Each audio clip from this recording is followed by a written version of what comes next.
boy. I can see it in your faces. You're trying to figure it out. He's either gay or a magician. And the rest of you are going, no, he looks like what would happen if Iron Man raped Wolverine. He's a gay sex crime. I'm neither. I'm just your average-sized Canadian Jew with 3 sisters and no dad. What's up? Hey, guys. That's what it looks like. Hello. How are ya? Yeah. Yeah, it explains a lot. Like all the crappy hand-me-downs I had growing up as a kid. I was the only kid on the hockey rink with a My Little Pony hockey jersey. Wasn't fun. Wasn't fun. No. That's all I'm saying. It was just bad stuff, you know? My sisters, I wanted to play G.I. Joe. They got me to play G.I. dressed like a chick. There I was, 12 years old in high-heeled shoes, a miniskirt, and eyeshadow going, somebody throw me a football! Wait, let me put my purse down first. Okay, now. It was rough, man. It was rough is all I'm saying. Childhood was not easy for me. There were consequences to growing up with 3 sisters, a mom, and no male role model to speak of. Consequences, yes, for a start. I do not do well with one-night stands, especially since you can get 2-night stands at IKEA for $50. That's terrible. Thank you for laughing at that. That was seriously awful. No, seriously, I don't do well with one-night stands. Every single one-night stand I have ever had ended with me either crying in the corner of the room. Yeah, thank you, one person. Aw. Or I asked her to marry me. So what I'm saying is at the end of the night, someone was crying in the corner of the room is pretty much how those went. Yeah. Other consequences, look at me. I get hit on by gay dudes constantly. It's pretty much an occupational hazard at this point. There was one point I was at a bar and I was just chilling, right, minding my own business, and this dude comes up to me out of nowhere and he corners me. He's just, poof. What's up? I'm like, nothing. I'm just. He's like, poof. So, are you totally gay or straight or what? I'm like, I'm straight. Thanks. It's sweet. I have a girlfriend. She's right over there, laughing her ass off at me. She's like, oh my God, what's gonna happen? Is he gonna get raped?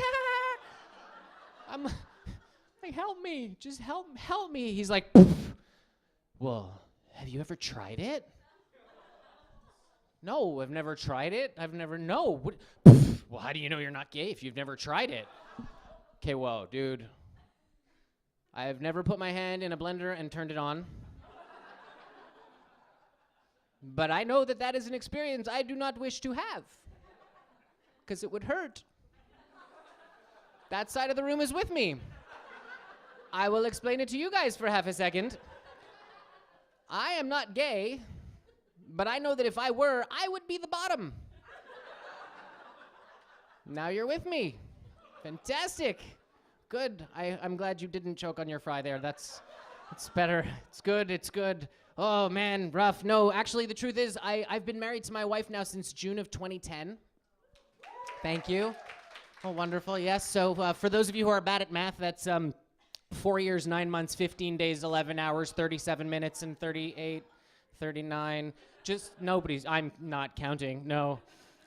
She's amazing. She's honestly like the most amazing woman I have ever met. And I was actually at a show and I was telling people that one time, and this woman in the front row, I swear, she was like, yeah, just wait, buddy. Just wait a couple of years. Ha ha. It's the last time I bring my wife to a show. Seriously, that was the last time. She has not come back since. No, she's amazing. She really is. And here's the thing, like in marriage and relationships in life, we have pet names for each other, right? My wife is terrible at that. She is really bad at that. I will tell you that heart to heart. This is true stuff right here. Everything has been true, actually, but we'll keep going. Most people get cutie, honey, sweetie, sugar tits. You know what I'm talking about? Like, just the good stuff, right? It's the good stuff. No, my wife calls me Bobo. Yeah, 3 months in, she's calling me Bobo. I'm like, babe, that means, like, idiot or something. It's bad. She's like, no, honey, I don't mean it that way. I mean, you're my Bobo. And I'm like, yeah, I don't know. I think we need to look this up. And so I did, guys. And I'm going to read you what Bobo means, courtesy of UrbanDictionary.com. Bobo is a Korean dude who muds like a maniac. Don't know what that means. and farts uncontrollably. So I farted in her face and left the room. Is where that went. No, it's so she does. It's true. She calls me Bobo. That was really hard for me to tell you guys because honestly, it's not something I'm proud of. But I do love her. We just had a baby. Thank you guys. Thank you. Yeah, 3.5 years ago. It's 3.5. We have a toddler now. It changes your life, man. Having kid. Thank you for the Bobo. I appreciate that as a callback to your heckle. That was awesome. It's I don't know, man. Anybody else take the train to Babytown? Is that any other parents in here tonight? No. Oh, boo. No, because the parents are home, passed out on the couch. That's why. Because it changes your life, man. Your life no longer becomes. It's not yours anymore. Like I used to wake up at like 11, go work out at 1, come home, have breakfast at 3. That was my life, man. Smoke a few joints and pass out, and that was my day. That was it. Now I get up at 4:30 in the morning, try to sneak out of my house like I'm having an affair. I'm having an affair with fitness. It's a fitness affair. It's a good affair. I'm not a bad. She's happy. I'm looking better than I was, so there's that. But man, it's rough, man. Having kids, they're like sponges. They take up everything. When my kid was like 1.5, all of a sudden he was like, "Daddy, I want the bag." And I'm like, "What? Why are you talking like you're from Long Island? Like, what is this? You're born in Southern Cal. Sesame Street is filmed in New York. Everyone has New York accents on Sesame Street. He's talking like that. Now he's watching Peppa Pig. Do you guys know what Peppa Pig is? Anybody? Some people do. For those of you who don't, it is a British cartoon that is 5 minutes long with British pigs, okay, that talk. And so we're at the supermarket. The kid looks up at me, goes, "Daddy, can we put some tomatoes in the trolley?"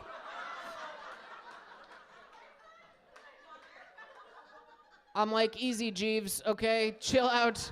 It's gonna be all right." I just tell people we're raising him British. It's okay. It's all right. I'm gonna tell you one last little story about the potty training. And here's the thing, like we want him to go number 2, and we wouldn't go number. If you had someone following you around all day and all you have to do is like, "Yo, bro, take care of this," and they put you on a table, opened up your pants, wiped your butt with wipes, put some powder on there, put a new thing on, and was like, "Oh, back on your way. You're my royal ass wiper. Thank you so much." You would not take a dump in the potty either, would you? A walk-in bidet behind you, you would not. So we're home the other day, and the kid looks at me, and I hear him go, Daddy. I'm like, "What, buddy?" He goes, "I pooped." I'm like, "All right, pal." He's like, "Can you change me?" I'm like, "Yeah, sure, man." I'm like, "Is it really bad? Is it big?" He looks at me, he goes, "It's not good," and he walks into his room. I'm telling you.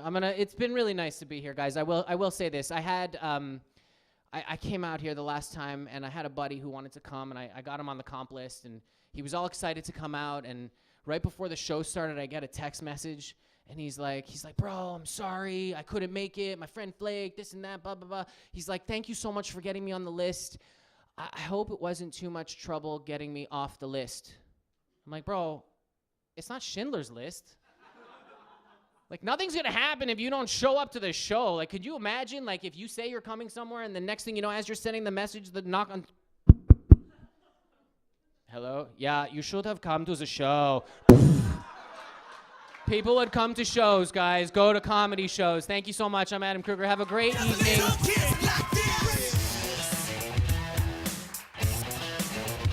Give me over.